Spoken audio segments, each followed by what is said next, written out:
ایک نوجوان لایا گیا تھا اور یہ کہا گیا تھا اس کا جنازہ پڑھا دو۔ عبدالقادر نے کہا جنازہ کسی اور سے پڑھوا لو۔ کہا نہیں حضور آپ ہی جنازہ پڑھا دیجئے۔ عبدالقادر فرماتے ہیں عبدالقادر ہمیشہ مردوں کا جنازہ پڑھاتا ہے۔ کہا حضور مردہ ہی تو ہے، اس کا جنازہ آپ کو پڑھانا ہے۔ کہا میں کہتا ہوں کسی اور سے پڑھوا لو۔ نہیں حضور آپ ہی سے پڑھانا ہے۔ معاملہ یہ تھا، یہ پلاننگ کر کے نوجوان کو لایا گیا تھا۔ ہم تجھے چارپائی پہ لٹا دیتے ہیں، جب عبدالقادر جیلانی نماز جنازہ کی نیت باندھ لیں، اللہ اکبر کہہ دیں تو اٹھ کے بیٹھ جانا، ہم پیچھے سے آوازیں کسنا شروع کر دیں گے، عبدالقادر کی ولایت کا مذاق اڑانا شروع کر دیں گے، دھجیاں بکھر جائیں گی عبدالقادر جیلانی کی، مذاق اڑ کے رہ جائے گا عبدالقادر جیلانی کی۔ ان کی توہین کرنے کے ارادے سے ایک جنازہ تیار کر کے لایا گیا، نوجوان زندہ اس کے اوپر لٹایا گیا، چادر ڈال دی گئی، عبدالقادر کے سامنے کھڑا کر دیا گیا۔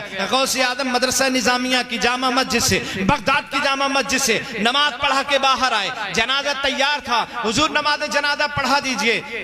عبدالقادر کہتے ہیں کسی اور سے پڑھوائی، نہیں حضور آپ سے پڑھوانے کا ارادہ ہے۔ کہا ٹھیک ہے مجھ سے پڑھوانے کا ارادہ ہے۔ جنازے کے سامنے بڑھے، مصلی بچھایا گیا، عبدالقادر مصلی پہ کھڑے ہو گئے اور اس کے بعد فرمایا صفیں درست ہو گئیں؟ ہاں صفیں درست ہو گئیں۔ تو کیا میں نماز جنازہ کی نیت کر لوں؟ ہاں نماز جنازہ کی نیت کر لو۔ بھائی اتنا کہنا تھا، عبدالقادر نے نماز جنازہ کی نیت کر لی۔ نبیت ان اؤدی للہ تعالی اربع تکبیرات صلاۃ الجنازہ، الثناء للہ تعالی والدعاء لحاظ المیت، الثناء للہ تعالی والدعاء لحاظ المیت متوجہا الى جہت الکعبۃ الشریفہ۔ اللہ اکبر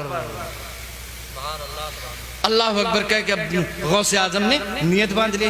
جب نیت باندھی تو پیچھے لوگ صف میں یہ سوچ رہے تھے اب نوجوان اٹھ کے کھڑا ہو جائے گا، اب غوث اعظم کا مذاق بن کے رہ جائے گا۔ پہلی تکبیر ہو گئی تھی، نوجوان نہیں اٹھا، اب دوسری تکبیر عبدالقادر جیلانی نے کہہ دی، نوجوان نہیں اٹھا۔ باپ غصے میں ہے، چچا غصے میں ہے، پڑوسی غصے میں ہے، عبدالقادر جیلانی کے دشمن غصے میں ہیں، یہ نوجوان اٹھتا کیوں نہیں، پلاننگ کے مطابق کام کرتا کیوں نہیں؟ اس سے کہا تھا تکبیر جب ہو جائے تو اٹھ کے بیٹھ جانا، ہم حلہ کر دیں گے، چلانے لگیں گے، مذاق اڑانے لگیں گے۔ یہ اٹھ کر کیوں نہیں بیٹھ رہا ہے؟ دو تکبیریں ہو گئے نہیں بیٹھا، تین تکبیریں ہو گئے نہیں اٹھ کے بیٹھا، چوتھی تکبیر ہو گئے نہیں اٹھ کے بیٹھا۔ اور اب عبدالقادر جیلانی نے السلام علیکم ورحمت اللہ، السلام علیکم ورحمت اللہ سلام پھیر دیا۔ جیسے ہی سلام پھیرا صف میں سے نکل کے باپ آیا، چادر کو اٹھایا، بے وقوف لڑکے جو پلاننگ کے تحت بتایا گیا تھا وہ تو نے کیوں نہیں کیا؟ تکبیر کے ساتھ کھڑا کیوں نہیں ہوا؟ چادر اٹھائی، دیکھا تو زندہ نہیں مردہ مردہ لیٹا ہوا تھا۔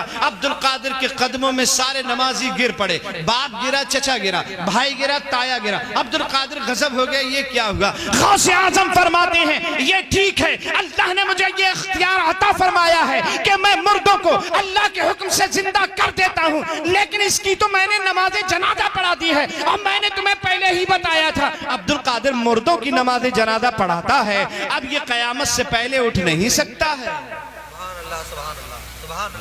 اب یہ قیامت سے پہلے نہیں اٹھ سکتا ہے۔